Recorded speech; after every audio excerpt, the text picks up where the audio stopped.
Scared for reals. Hey, it's Chris O'Neill. And Adam Perry. All right, 50 years ago, one of the greatest horror films of all time was released, the Texas Chain Saw Massacre. Tobe Hooper, and what an amazing film. How old were you when you first watched it, Adam? Probably in my early to mid-teens, Chris. Gotcha. Like I said, Halloween's what kicked me down this rabbit hole, and I know Texas Chain Saw Massacre was one of the first ones right after that I got a hold of, and to say it's one of the greatest of all times, quite honestly, is an understatement. This is one of the greatest all-time films, not just in the horror genre. It's really hard to debate that. It really is. It was one of those movies that came out of nowhere and just took everyone by surprise. Yeah, and Kim Henkel actually co-wrote the screenplay with Tobe Hooper and actually acted as a co-producer as well. Mm-hmm. Of course, with a movie like this, you got like a few $100,000 budget. People are doing like 7 or 8 different jobs at least. Right. Well, we'll get into it. I mean, this movie was so low budget. Right. But so well done. And there's so many documentaries on this movie. You'll know about how in the dining room that they really had rotting food and a rotting pig on the table. 26 straight hours they shot. Yeah. I guess unbelievable. For continuity, they never washed Gunnar Hansen's costume. None of the costume. Yeah, but him in particular being a 6'6", he was over 300 pound plus guy, pound. He was extra ripe, and right. So he could even smell himself. I'm just watching some of the documentaries about this. But we're going to dissect the whole movie. It's just a movie we both love and seen so many times. I think I was either 10 or 11 when I first saw this movie. Of course, on a VHS tape like you probably did. Yep. I had. I remember seeing that alternate VHS cover. It was kind of like the cartoonish leather. It's the dark blue cover. With Leatherface on the front, but he kind of looks kind of cartoonish. The VHS copy that I remember at the video store had her like terrorized eyes in that one scene at the dinner table with Leatherface at the center of the. Yeah, that's the one I'm talking about. Oh, it's kind of like a dark blue looking, nighttime. Yeah. Okay, so you had that one as well. It didn't have the original movie poster on the cover. And I'm going to do my best to try to dive into the video side of this, which pretty much could you do a whole show on that in itself. Just the life this film has had on VHS alone is just insane. Yeah, and, I say often that when people tell me that you need to watch a movie, it's the scariest movie of all times, very few of them live up to that name. Right. This one easily lived up to when everyone said that this is one of the scariest movies you'll ever see. Right. It's sure one of like only a handful of like horror genre films that I can say that's actually shocked the hell out of me. Obviously Psycho, The Exorcist, The Wicker Man, and Texas Chain Saw Massacre, and I really have to think really hard about any other horror film that like one that's labeled a horror film that's really shocked me as much. Right. It's just such a raw movie. The interesting thing is Tobe Hooper started off doing some documentary shorts, and he'd only done like one feature movie leading up to this. You think you're watching a documentary, but you're really not, because artistically it's a beautifully shot movie. It's an art house movie. Right. With a B movie budget, basically. Right. You look at all of the shots that Daniel Pearl did. The cinematographer. It's like this could easily like have been nominated, in a, for a cinematography award. It's just some of the artistic shots. They're gorgeous shots. It was beautifully shot, and again, this is another one of those beautiful examples. Where your mind, takes you to another dimension way scarier than what you could ever see, because this is another wonderful example of Chris of no gore, and no blood. Well, you get in the van at the beginning with the hitchhiker. He cuts his finger and then he cuts Franklin, but that's it. Yeah, but that is it, and that's tame. It's very tame. Yeah, but you think you're watching one of the goriest films of all time, and it's because of Tobe Hooper's masterful direction. Because the meat hook, you don't see anything. Well, and I was just going to bring that up. Right, and that's the how masterful Tobe Hooper was at shooting this thing. Right, because you ask anybody who doesn't really pay attention on the street, they say that you see that meat hook go into that girl's back, and all you see is close up of the meat hook, close up of the back, and Leatherface lift her up, and that's it. Right, and you see her grasping at the hook, and that's it. Yeah, it's because of Tobe Hooper's masterful direction that all of the scenes, like Franklin getting cut up with the chainsaw, you don't see it. Yeah, you see some blood splatter, but that was the genius of not only Tobe Hooper, but you know, Hitchcock in the past, Jonathan Demme. You think you're watching the most goriest film of all time, but you're not. It's what you don't see. It's you hear. Yeah, hear. And I mean, the sound plays such an integral part. And the guy who helped with the sound in the post-production side, actually, year before, won an Oscar for The Exorcist. Yeah. So Tobe Hooper actually had some real top-notch talent on this movie. Sure. So, yeah, I mean, 10 or 11, just watching this movie, obviously, you know, as we've talked about our films from childhood, you know, when I was like between the ages of 10 and 12, I consumed a lot of, you know, cinema that probably was maybe too young to watch, but it really left an impression on me. And Texas Chainsaw Massacre is one of those movies. Yeah, I mean, it was definitely one that was burnt into my brain when I first saw it. Again, same impact as Halloween did. It was just kind of like, whoa, what did I just watch? Right. And again, I can't say it enough. You know, I have had so many people over the years that, you know, especially when I was discovering horror movies, you got to watch this. It's the scariest movie of all time, whether Blair Witch Project or I'm trying to think of other ones. Oh, I mean, Psycho was like... Psycho was one. Psycho I respected. I'm thinking of ones that like. Well, The Exorcist was, yeah. I mean, I can't think of too many. You know, obviously, if a movie is overhyped, right? You know, like I have a tendency of getting too excited sometimes about movies, as you know, and I kind of overhyped them for some of my friends. But you know, it's when you have like a huge mass amount of people, for the most part, you know, this is the greatest horror film of all time. Most of the times it's not. Right. But it's just listening to people in your circle. That's what really gets me is my parents, who are not like diehard horror fans, and when they talk about like Psycho, The Exorcist, you know, and Texas Chainsaw Massacre, the movie left an impression on them. And when you can make an impression on someone like my parents who are not fans of horror, that is, to me, when you know, or at least what I knew, that we were going to actually watch a truly frightening film.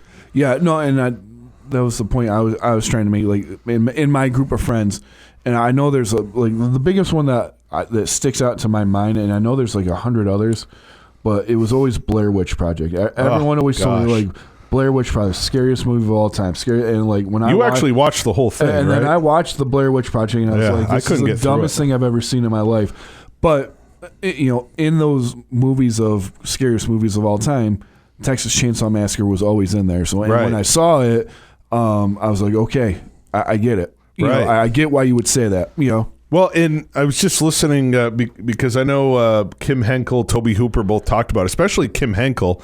He himself is not a huge horror fan, which is kind of interesting since, you know, he went on to direct and co-write the screenplay for The Next Generation in 1995. Right. And he was also involved in writing scripts and stuff for other horror films, and even The Butcher Boys, which is another film about cannibalism. Right. But he literally said, you know, most of these horror films that we watch, go through the Hollywood process. Right. He called it homogenized, and I totally agree with him. This film, though, and there's very few films that I can think of in any genre that, like we were talking about Night of the Living Dead, maybe. Right. As far as horror films are concerned, those are the only two I can literally think of that were not like homogenized in the way Henkel was referring to by Hollywood. Well, the thing about this movie, Night of the Living Dead, and I'll even throw Halloween in there. Their solo budget, they kind of slipped through the cracks. Right. And as we know, with the sequels, they couldn't slip through the cracks. No. Which is why there's so many issues with all the sequels and all. Right. But their original, and them in their original form. Right. Again, solo budget and then just surprise hits. They did slip through those cracks, which is why they're the classics they are today. Right. I mean, Wicker Man was another one too, obviously, but that's a whole different story, which you can listen to all these other past episodes on our YouTube channel. But Chris, the cool thing about this movie, this movie kind of starts somewhere, which is another little bit of a hobby of mine, a little fascination of mine. It starts with a real story. Right. It starts with it's basically Leatherface is based off of the real life serial killer that I'm sure everybody knows from. One of like several movie characters. Plainsville, Wisconsin. The one and only Ed Gein. Well, what's funny is I was reading some trivia stuff, and they're wrong to say the least. Oh, he's not a real serial killer. He only killed 2 people. Well, serial killer means more than one murder. Yeah, I mean there was other missing people that he might have actually offed as well. And there's rumor that he also killed his brother as well, and his mom. So I mean there's a lot of.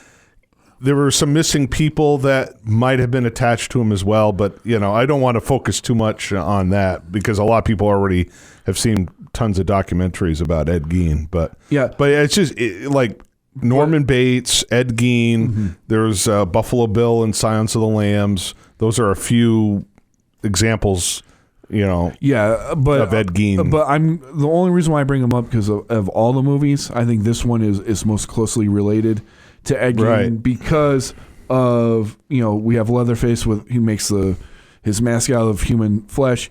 Well, Ed Gein did in fact carve up his victims and wear their skin. Yeah, because he wanted to be his mom. Yeah, he would dance in the moonlight, and he made furniture and lamps out of human skin. And that's another thing. Texas Chainsaw Massacre shows at the dinner table. You see the lamp with the human face on it. Yeah, it's very disturbing. And this all happened unfortunately in real life in the Ed Gein case. Fortunately, the law enforcement, after the case wrapped, were smart enough to burn the house down. So there's not a lot of because there is serial killer collectors out there, right? And to get a piece of Ed Gein stuff is like the holy grail of serial killing collecting, and there's very little.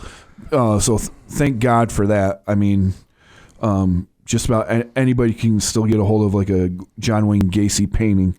But you can't get. Fortunately, you can't get very little from Ed Gein. Right. Well, another inspiration behind this is another like mass murder of things, and this actually happened in Texas. So when Kim Henkel and Tobe Hooper were writing the script, this definitely inspired them in a way. I don't know if you ever heard of Elmer Wayne Henley. He's sounds familiar. Well, Henley was convicted in 1974. Mm-hmm. He participated in a series of murders. They called them the Houston mass murders. Okay. They say a minimum of 28 teenage boys, young men. They not only were abducted, tortured, but they were raped and murdered by this Dean Corll guy between 1970 and 73. Now, Henley and David Owen Brooks, Corll's other teenage accomplice, together and individually lured many of the victims to Corll's home. They kind of worked as like an unofficial family of sorts. Mm-hmm. So you could definitely tell. I mean, you could look this stuff online. I really don't want to, because I could watch a horror movie knowing it's like fake, but Right. when I read the inspirations behind it, I have to like literally just glance over it because it is truly disturbing, some of the stuff. But I look up Elmer Wayne Henley. I mean, it's just very disturbing stuff. He actually lived to the age of 68, and I mean, again, I don't want to harp too much on that stuff, but I mean, Kim Henkel actually did state in an interview that this was one of the inspirations for the story. So you got a couple of serial killing, scenarios. Yeah. And another thing, Tobe Hooper definitely alluded to was, at that time, news broadcasts were showing all sorts of like macabre stuff. I don't know. I don't know. We weren't around at that time, but literally Tobe Hooper was saying the local, I think it was either Houston or Austin TV news networks would show like car crashes, and they pan over like body parts and brains and blood, and it's like you don't expect to see that on the news. And you saw the Vietnam War carnage. Yeah, I was just about to say that was a national thing. We're at the height and finale of the Vietnam War at this time, and you know what? It was just different back then because television was still very new. Well, and he even mentioned they didn't know what to do with all that footage. They just showed it. Yeah. But now it's like, okay, well, we can't really show all of that, and if they do, they have to put it like a severe warning. Yeah. Yeah. But just imagine like 6 o'clock news. You're a kid or an impressionable young adult, and okay, there's brains and body parts. Well, I mean, that's crazy. Again, that's just it.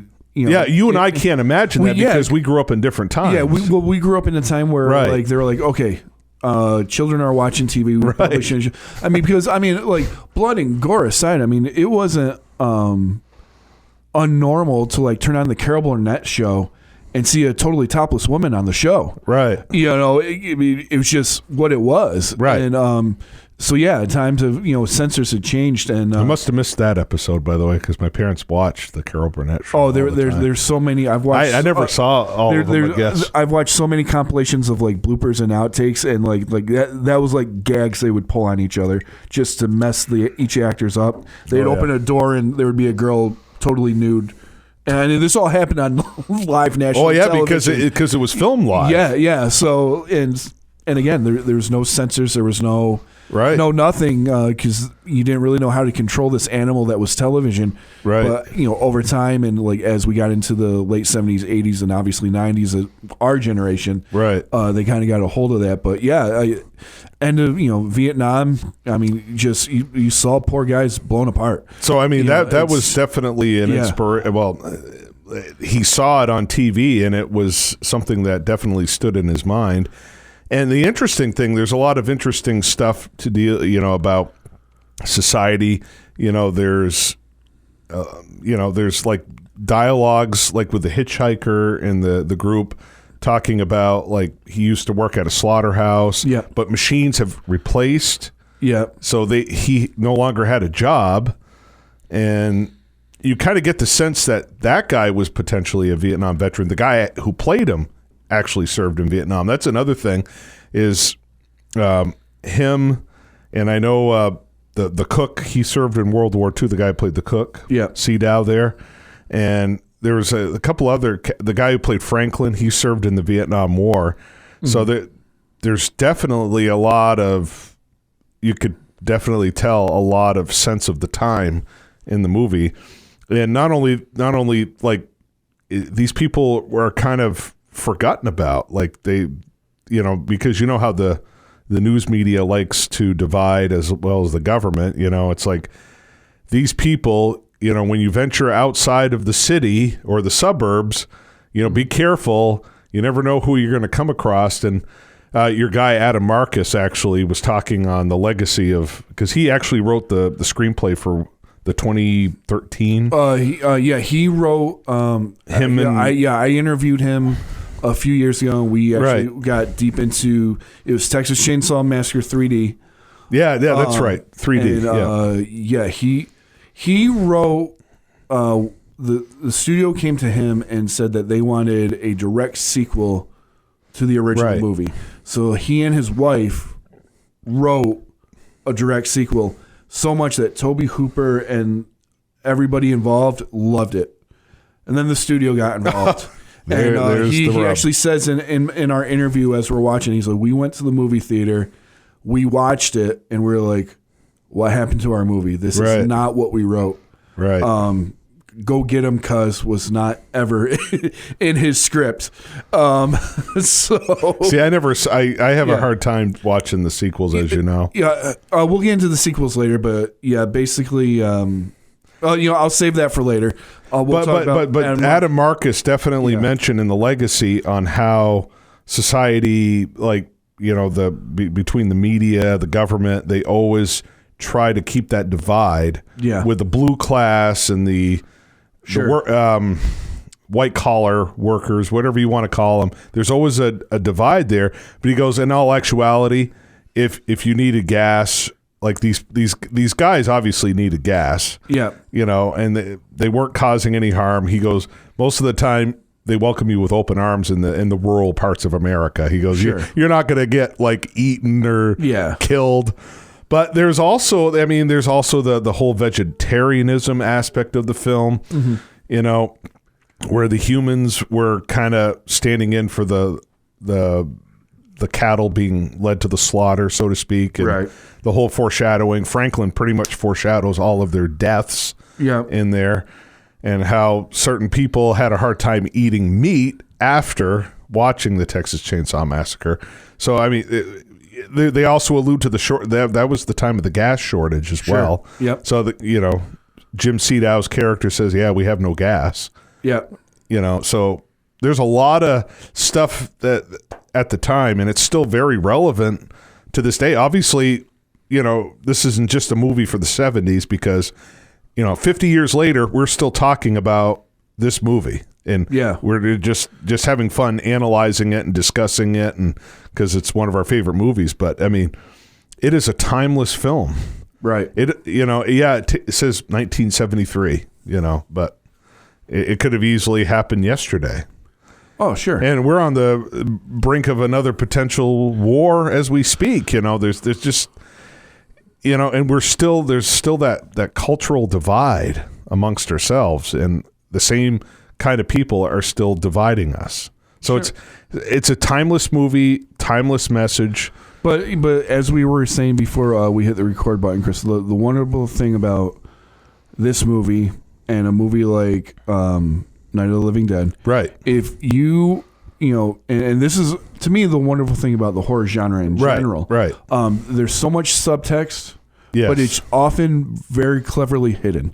So you can watch the Texas Chainsaw Massacre or Night of the Living Dead, and if you're kind of looking to be a little enlightened by social commentary and reflection of the times and reflection, you can get a whole bunch. Oh yeah, watching these movies. Or if you want to watch a zombie movie or a movie where a guy in a mask just chops up teenagers and have a good time on a date night. Yeah. There you go. Right. Here you go.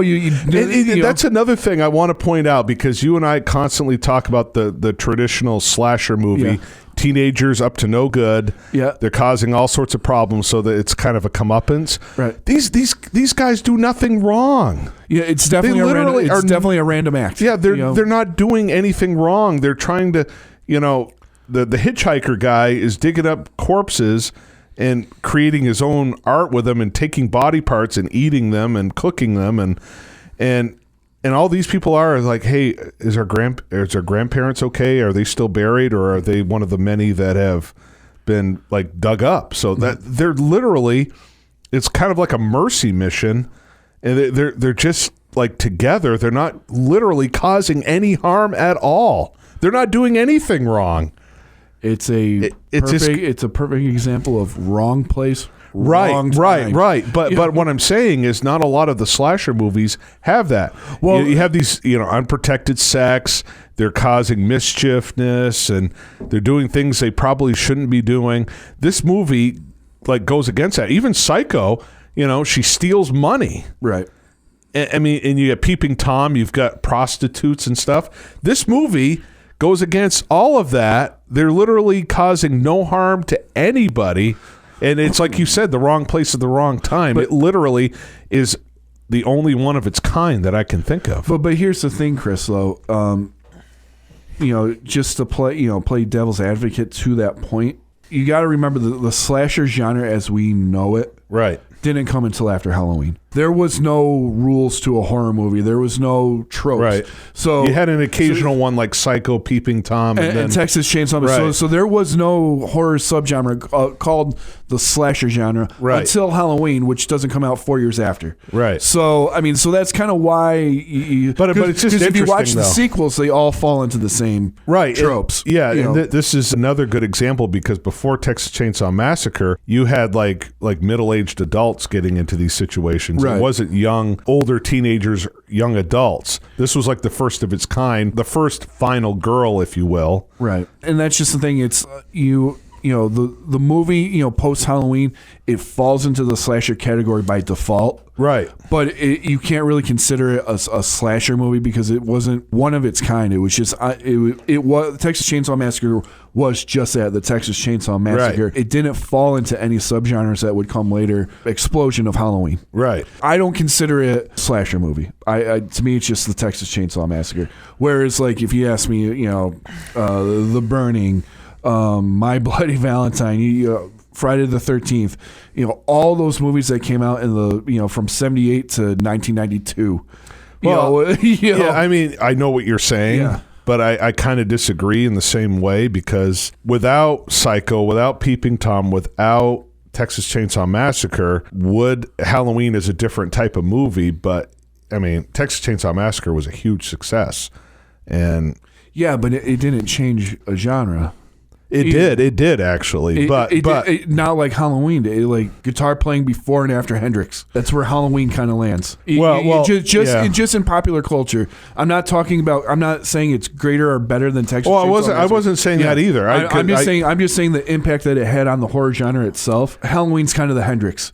Like there was guitar playing before Hendrix, guitar playing after Hendrix. Chuck's Chasing is like a Chuck Berry. You're leading up to that. Yeah.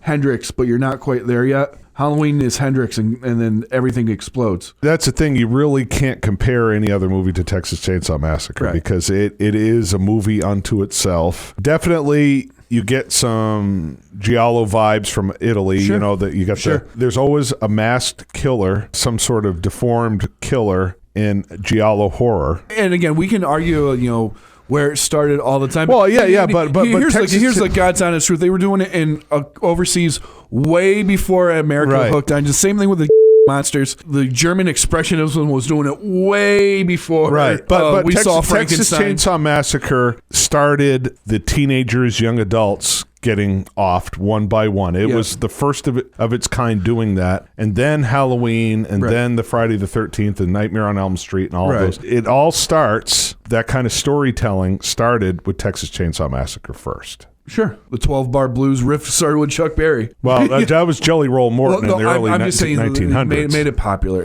That's what he was known for. Hendrix still played the 12-bar blues, but he took it to the psychedelic stratosphere. Right. Along with Glenn Campbell, too. But are we really going to talk about who's more recognizable in popular culture? Glenn Campbell we're Hendrix.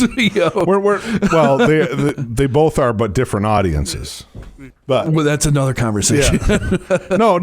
All I'm saying, and I think we kind of agree here, is that it started that kind of point of view, that kind of storytelling. It started with Texas Chainsaw Massacre, and then it steamrolled over a few years later into Halloween, and then from there, Halloween blew it out. So that's all I'm saying. Before you can run, you got to walk. Before you walk, you got to crawl. And these movies enabled Halloween to do what it needs to do. Yep. We know your love for Halloween, your passion for Halloween is high.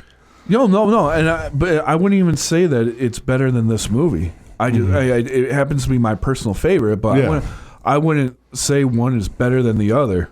Oh, I rate the first Halloween in this movie the same. Yeah, but I would argue, like I said, but we're both kind of agreeing on it that Halloween is the one that launched the slasher genre as to what we know it today. It made it popular. Yes. it made it not only popular, it made it profitable. You know, it was it made it more profitable. It showed everybody that you could make money off these things. Right. Well, Halloween did it, or Texas Chainsaw Massacre did it first because they made a lot of money off of a few $100,000 budget, and it was a huge success, and it like tripled its budget and gross. I mean, it did very well, and then Halloween took it to superstar level. Basically, yeah, because the studios caught on after Halloween. Right, the studios didn't catch on. Yeah, because New Line Cinemas eventually got a hold of this, and that's a whole interesting thing. Is the guys who bankrolled Texas Chainsaw Massacre were actually had mafia ties. Yeah, I don't know if you've heard about that. Yeah, I've heard the whole so much. Yeah. But yeah, New Line Cinema got a hold of eventually and paid all of them back, thankfully. But geez. Right. Yeah, these guys look like The Godfather. Oh, yeah, they kind of were. Yeah, exactly. But that was the only ones who funded the movies was the guys who funded Deep Throat, a porn film. Well, and that was maybe that's the reason why, Chris, the spike in popularity in these movies were so different for the time, because even with the success of Texas Chainsaw Massacre when it comes out, major studios still aren't touching this content. Right. They're still staying away from it. So it took a couple of years before New Line got a hold of it. New Line didn't come around till mid '80s. Well, Bob Shea wrote. When did he start New Line out though? It was in the early '70s because he went over to Japan and got the Street Fighter distributed in America. So yeah, but New Line itself didn't blow up until Nightmare on Elm Street.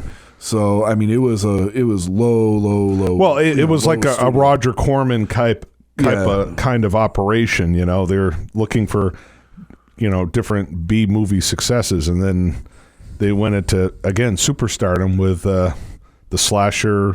Yeah. Part, and instead of knives and chainsaws, it was claws. I mean, it was more than just claws. I know. I was trying to make a joke there. It's a joke. But yeah, I mean, Texas Chainsaw Massacre was the one that put that kind of story where young adults, young teenagers get offed one by one. There's a final girl.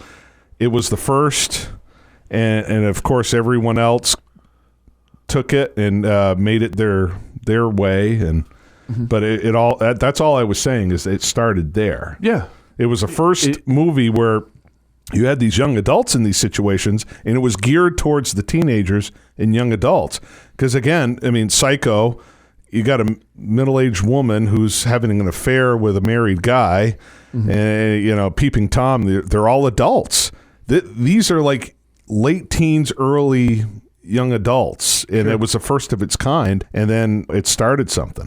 Was it the first of its kind with teenagers? Didn't the Blob? Not really. It's not a slasher killer, but it definitely targeted teenagers. Kind of. It wasn't really, not like this. I'm talking about this type of storyline. No, I'm just trying to... Because there wasn't like a set, okay, well, this one's going to die first and this one's going to die next. It wasn't a set story like that. Right. I'm talking about the traditional slasher. Yes. The formula. Yes. This is our first time where we see like the actual formula of a slasher movie. Oh, going into the house. Oh, probably shouldn't be here. Yeah. Oh, getting killed one by one by one by one. And who's going to survive at the end? Right. No one expected that kind of story at that point. Right. So it was way ahead of its time. And again, my opinion, there's no like raw type of movie than Texas Chainsaw Massacre as far as this kind of plot's concerned, because it's just very raw. You're not feeling like you're watching a movie. There was even that whole to spike ticket sales. This is based on a true story when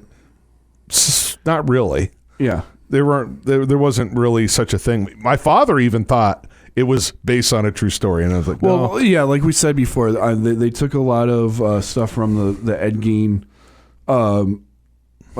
those Texas murders, and used them in the movie. But no, it wasn't like the Ed Gein story. Right. But they used that to market it, to create a lot of, and it worked. And again, that's kind of.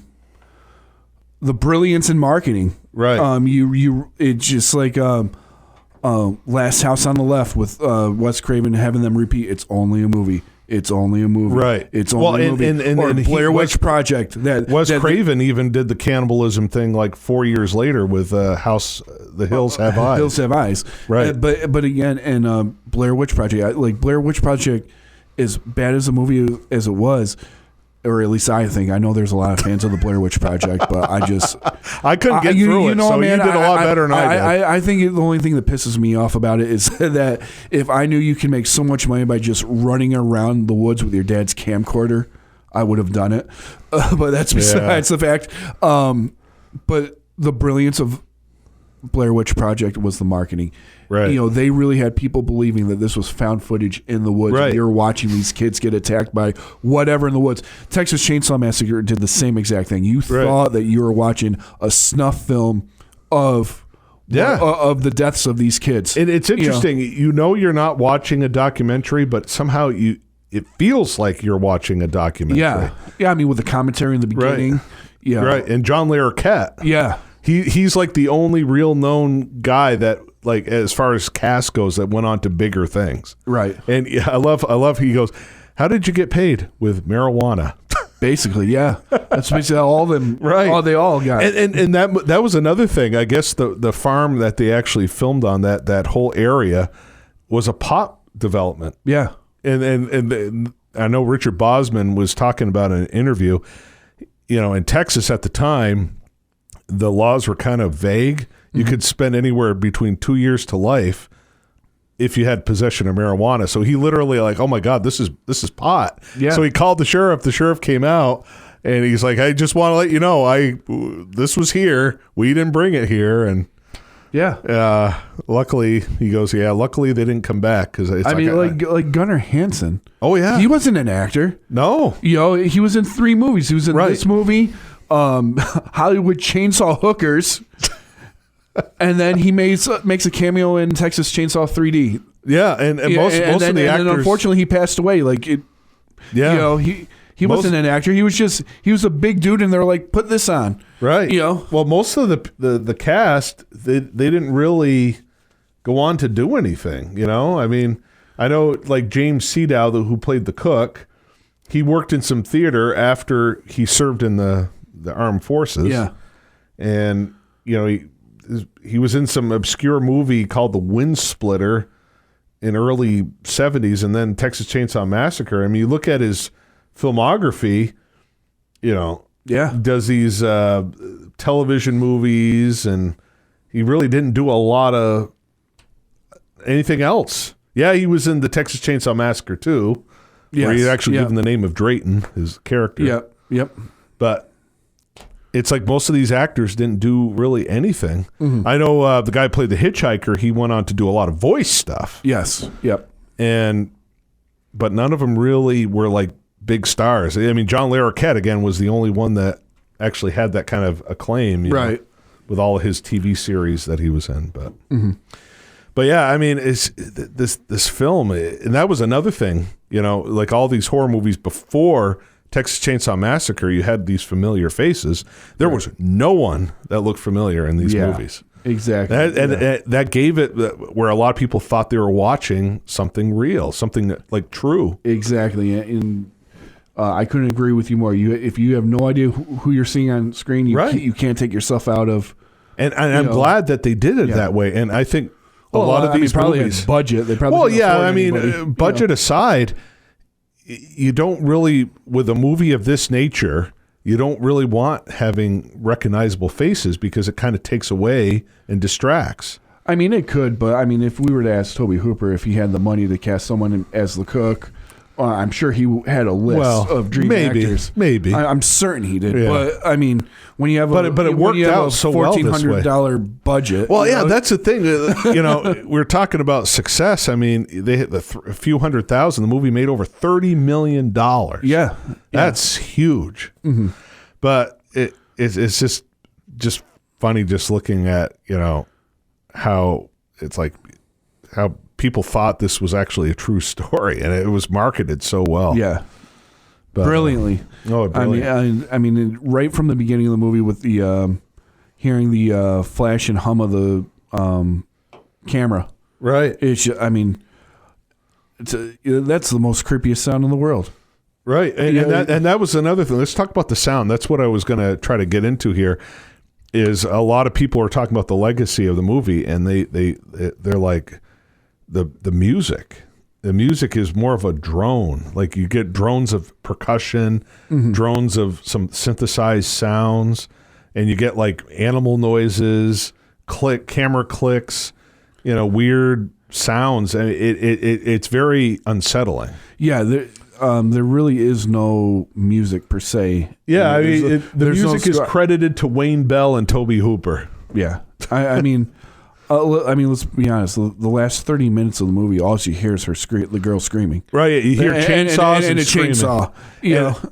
But like, since I dabbled around with percussion for a few years, I do notice the different percussion sounds in the movie. But that's the thing. Like, would have a score by Bernard Herrmann, like Psycho, that might have distracted from the vibe of the movie.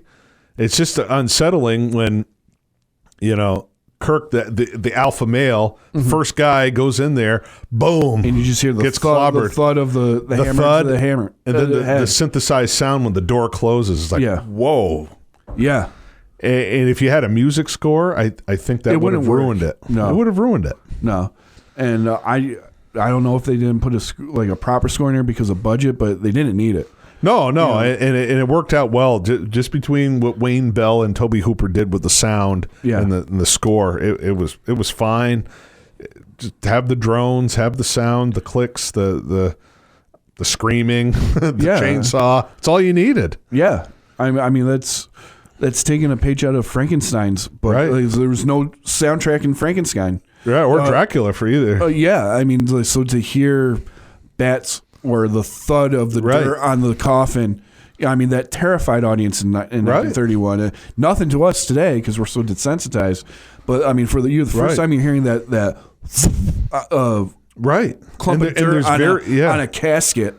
And it's jarring, and the same thing with Texas Chainsaw Massacre. Like hearing the thud, the hammer to skull, on the guy's head when you first see Leatherface is like, whoa, right, and I think the only other contemporary film I can think of off the top of my head that doesn't have like a film score is No Country for Old Men. They just use sound effects, and talk about building the tension.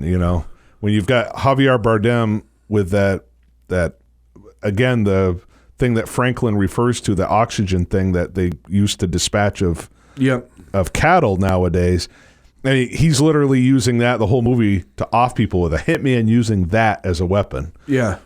We could talk about the Coen brothers and their unique ways of offing people. Right. A whole other show. Yeah. But again, there's no music. Yeah. It's just... And talk about intensity. It's just, to me, it builds more tension if you're not going to have as much music. Right. But it's just one of the things that I wanted to talk about because people are like, what score? There is no score. There is technically a score, but it's so faint and it's just background noise basically. Right. Which makes it so effective. Yeah.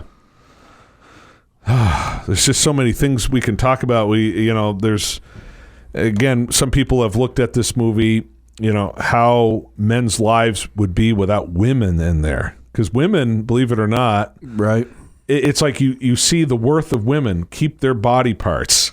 And then us guys can be disposed of like cattle, boom, we're gone. Right. But got to save the female faces, the hair, and... Right. It's interesting.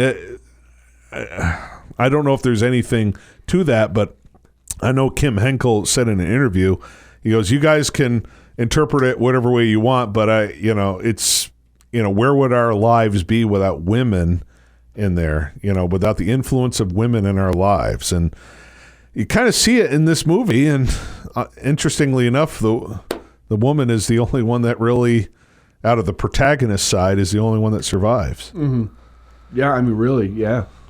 I mean, you and I were lucky enough to have our moms, but right, exactly. But not everyone has that, and I think it shows the off balance lifestyle that some people could have if they don't have a woman in there. I mean, that's the extreme. Yeah. Well, obviously very extreme. This is not like this is not like the, hey, if you don't grow up without a mom, you're going to become a serial killer and cannibal and eat women's body parts and wear their flesh. Right. But it's an extreme thing. Again, society. There's a lot of underwritten stuff in this movie. I mean, it's one of those about subtext things that if you're you're looking for it and you catch it, you do, and if you don't catch it, I mean, you're watching one hell of a horror movie, and and there's again nothing else like it. Nothing wrong with it, and and I guess that house. So is it the same exact house on Universal Studios you were telling me about? Or probably a replica. It was a replica, yeah. Yeah, because I'm reading here, they actually filmed it in La Frontera, like it's some sort of Round Rock, Texas. I think that's where they filmed it. Yeah, they had to move the whole house intact to Kingsland, Texas, and I guess it's been restored as a restaurant. Yeah. I know the original house is in Texas. The gas station is in Texas. They're actually big tourist attractions now that you can go visit. Yeah. There's like a whole Texas Chain Saw Massacre tour in Texas that you can go visit. No, what Chris is referring to is I went my first time going to Universal Studios Orlando Halloween Horror Nights. Right. They had the Texas Chain Saw Massacre haunted maze, and what I was telling Chris is the detail and care that Universal Studios put into this house was nothing but absolutely phenomenal. The facade of the entrance to the maze looked just like, and I showed you a picture of it, Chris. Yeah, it's pretty cool, actually. Just looked exactly like the front of the house that we see the girl walk up to in the movie, and once you walked in, you were in the house. So that infamous dolly shot. Yeah, you're staring down the corridor to the meat room with the steel door.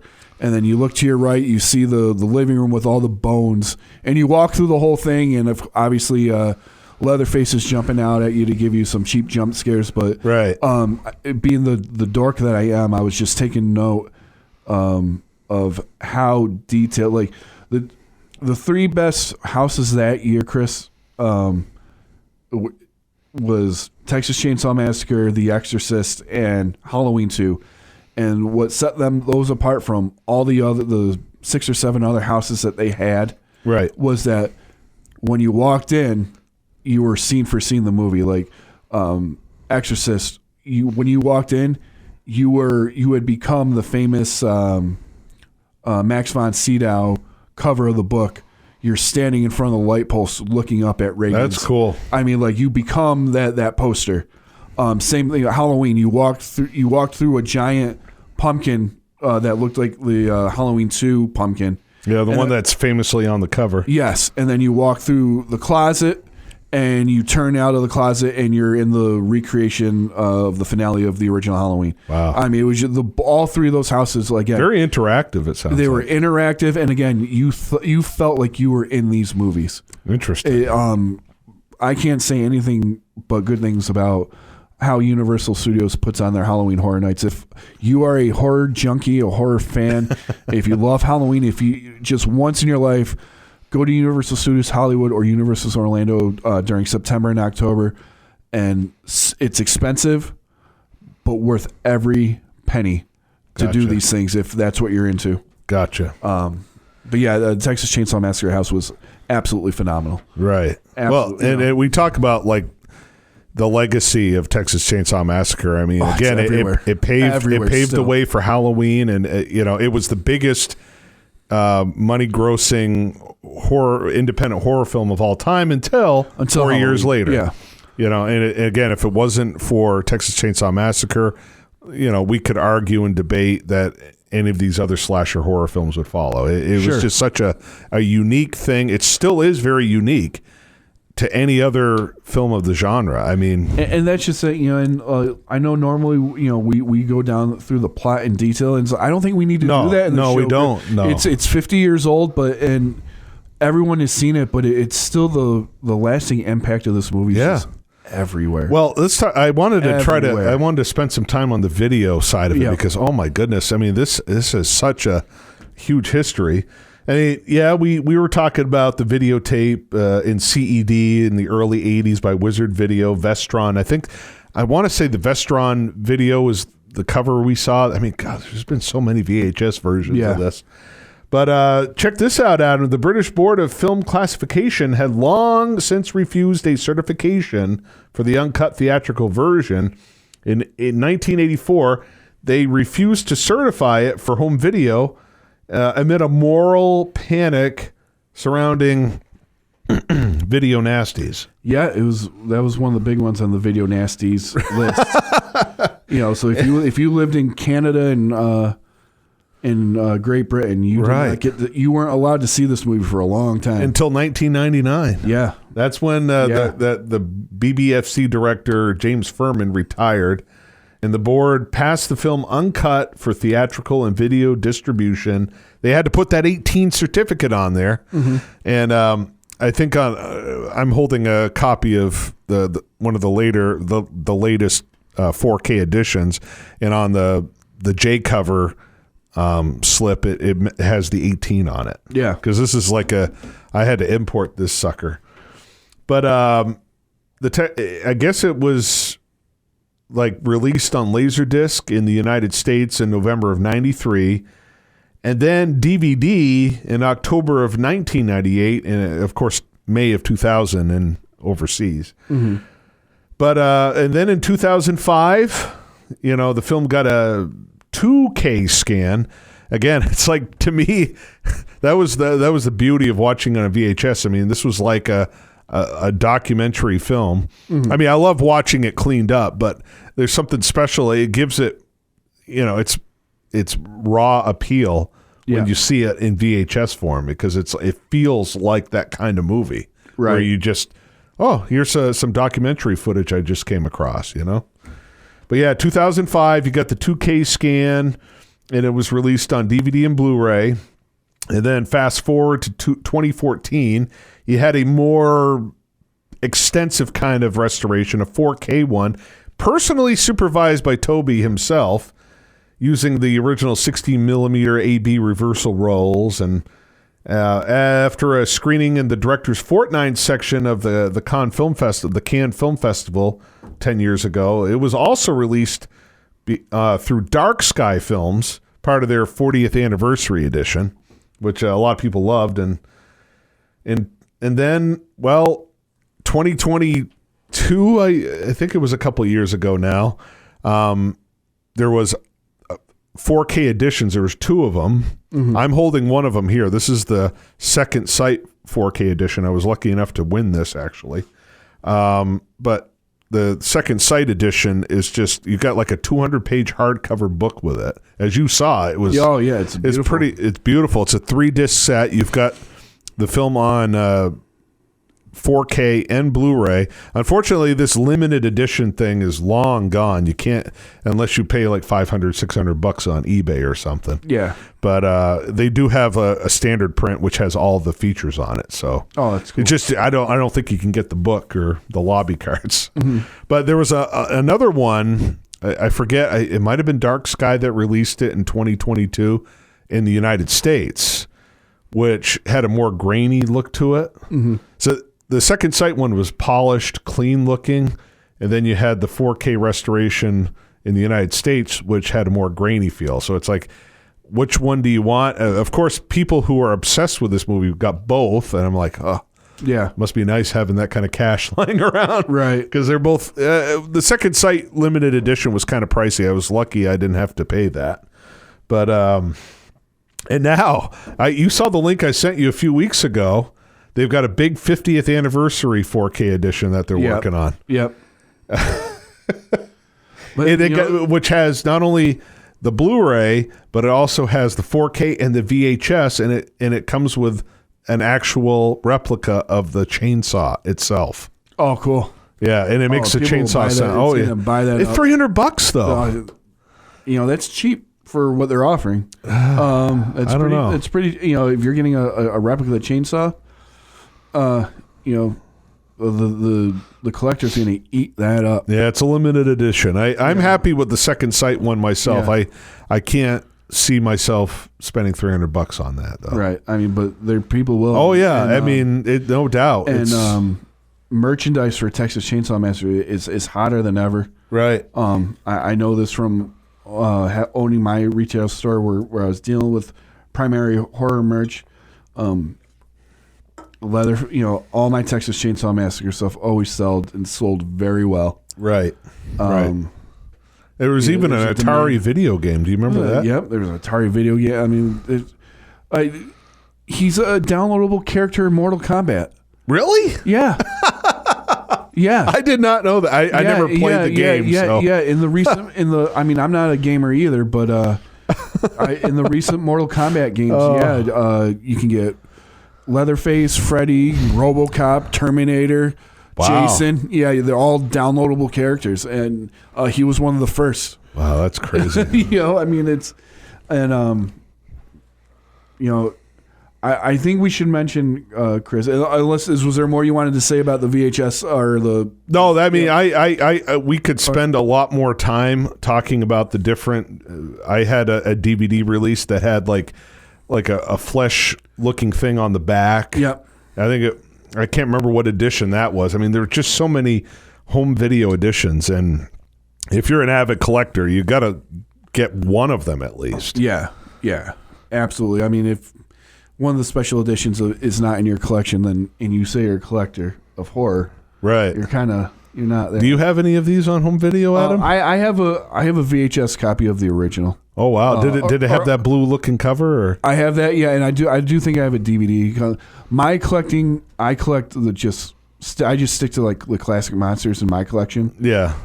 So like I'm not blowing my money on every edition of Halloween that comes out every 2 years gosh, I know. or anything like that. In some cases I every will year. I will on Frankenstein. But Yeah.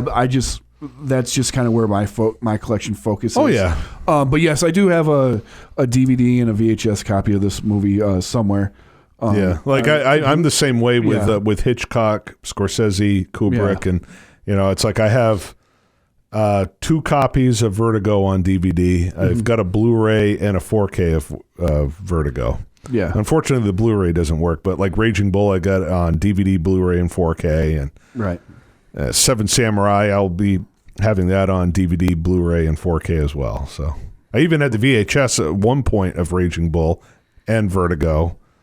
Right. I didn't have the VHS of Texas, but I did have the DVD. But anyway, before we we put a bow on this episode because we're already pushing an hour long. For those who are interested, I mean, this movie did spawn a franchise. eight I think total so far. There's like eight films. Did you see any of them? I've watched a handful of them.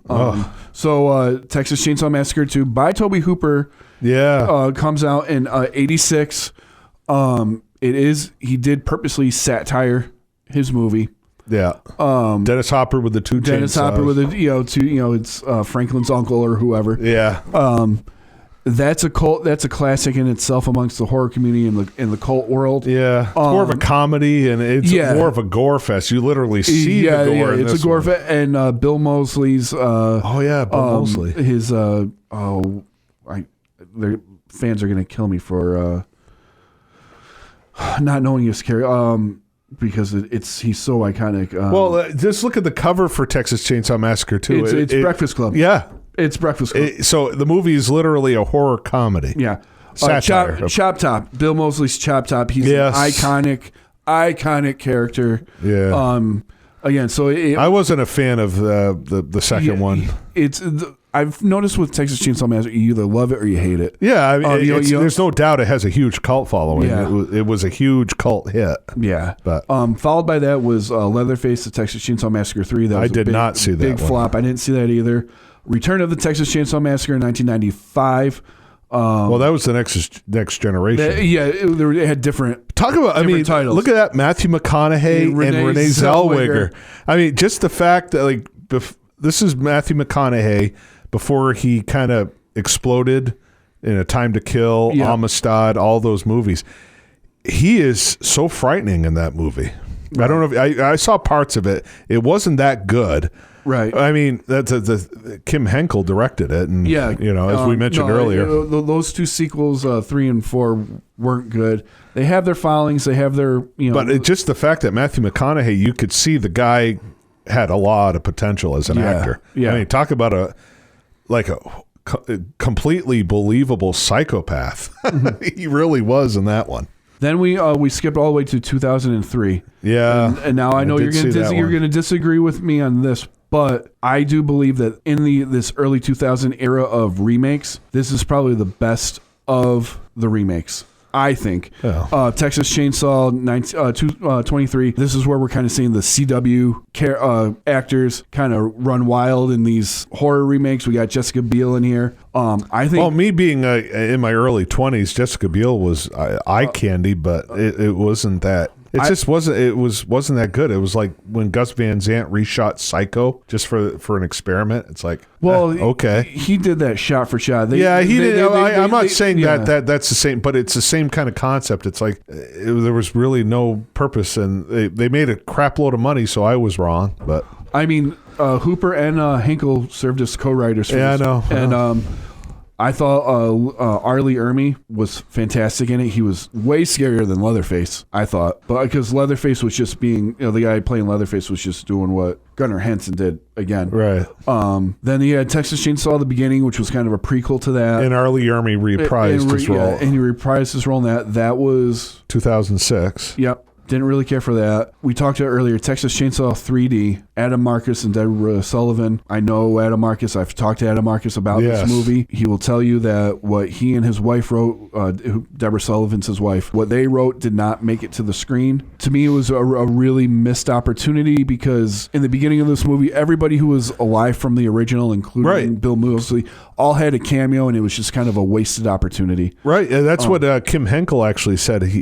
All these actors who were in the first one, none of them were really utilized. Yeah, and according to Adam, he had a whole reason for them being there, and it kind of just got thrown out. Like I said, they got a hold of his script and hacked it up, but still gave him the credit for it. A lot of that happens in Hollywood all the time. I told my brother, I got my Hollywood crush out of Alexander Daddario. To me, that makes the movie. That's my Hollywood crush. So, and then 2017, we got Leatherface, and then February 2022, we got Texas Chainsaw. Both of them were absolutely horrible. You saw both of them then. I didn't waste my mind on the Texas Chainsaw. I did watch Leatherface. It was stupid. So they're not really, other than the second one and the remake, they're really not doing themselves any favors with the sequels. And unfortunately, they've kind of really tarnished the franchise, especially the last two installments. So they just went off in a different direction. I think there's just too many hands in the cookie jar right now with Texas Chainsaw Massacre.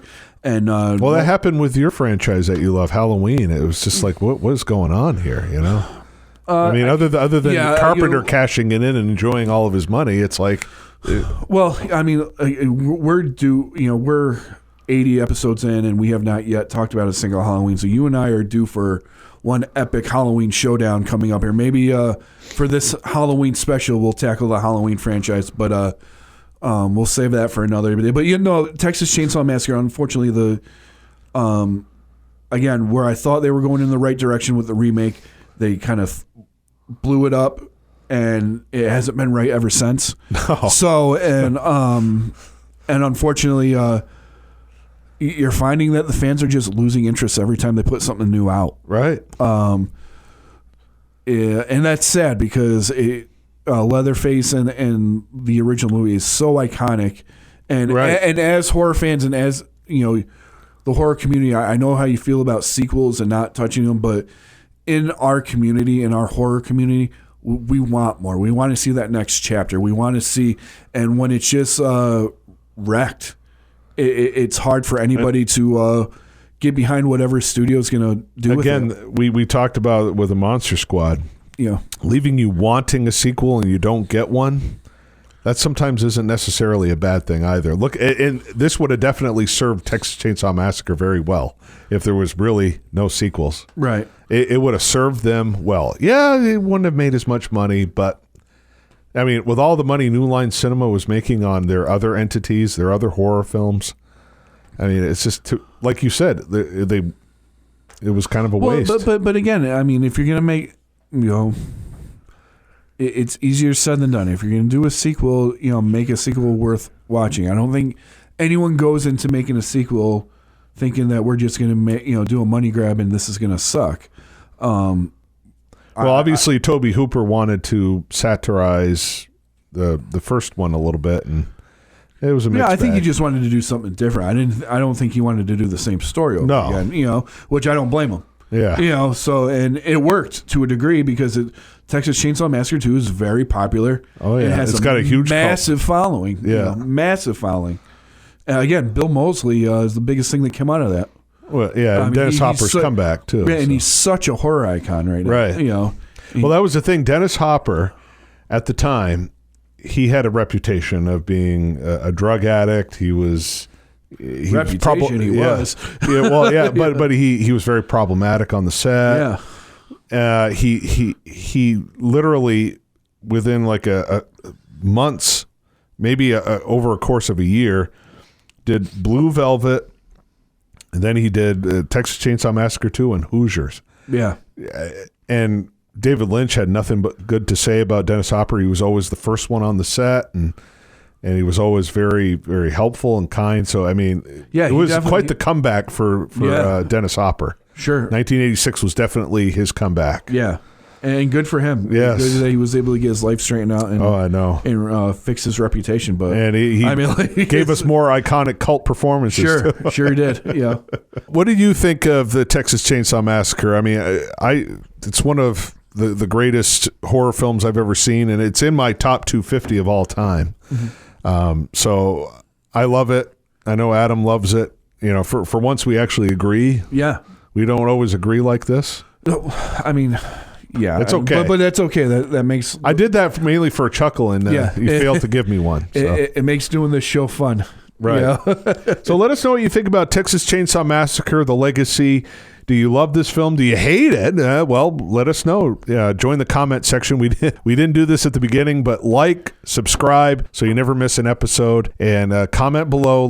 Give us some feedback. We love to interact with you on Facebook, Instagram, and X as well. Our handle is at Scared for Reels. We'll see you next time on Scared for Reels.